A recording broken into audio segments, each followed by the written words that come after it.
It may be difficult to imagine it now, but there was once a time when Alan Moore and DC Comics were the best of friends. Under DC's stewardship, Moore wrote some of the best stories of his career, and it was not until he turned his hand to original work that trouble began to brew. You see, as any comic buff will tell you, the DC of the 1980s had a standard form contract for its artists, which allowed them to retain ownership over IP so long as it remained in use, expiring after a year of inactivity with rights reverting to the creators, in this case, Moore and artist Dave Gibbons. When Watchmen was published, it was unheard of for any graphic novel to have multiple printings, and so Moore assumed that he would ultimately retain the rights to his Watchmen characters. But the runaway success of the book gave DC other ideas, and it is now safe to say that Watchmen and its associated high-quality merchandise will never leave circulation. Moore, ever the victim of his own success, later said of the falling out, "Fair enough, you have successfully managed to swindle me,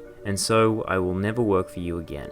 Working in independent publication, Moore went on to write his true magnum opus, while DC continued profiting from the Watchmen IP, producing a live-action film in 2009 for which Alan Moore, at least apocryphally, returned the royalty check. But DC's appetite for easy profit was not to be so easily satiated. With Watchmen, they had the perfect self-contained story, a 12-issue epic saga which addressed all of its mysteries, delivered strong character arcs for its entire ensemble, challenged our very notions of what a comic book could be, and ended perfectly. While it may confuse some people that DC then decided to commission a Watchmen prequel series nearly 3 decades after the original's publication, please remember that this is also the company that at the time used this as their logo. From that starting point, a prequel event of 37 issues, more than 3 times the size of the original, lacking any of the stylistic consistency of Watchmen and desperately mining the characters for anything resembling a story, seems like an almost foregone conclusion.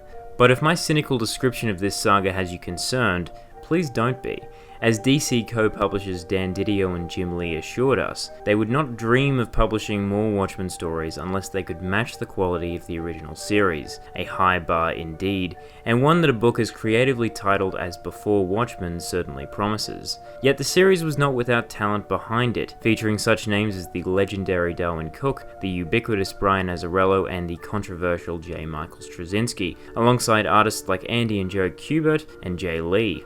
And so with my expectations primed accordingly, I bravely embarked on an odyssey into the heart of darkness itself, to come face to face with DC's creative bankruptcy. Welcome to the cautionary tale of Before Watchmen.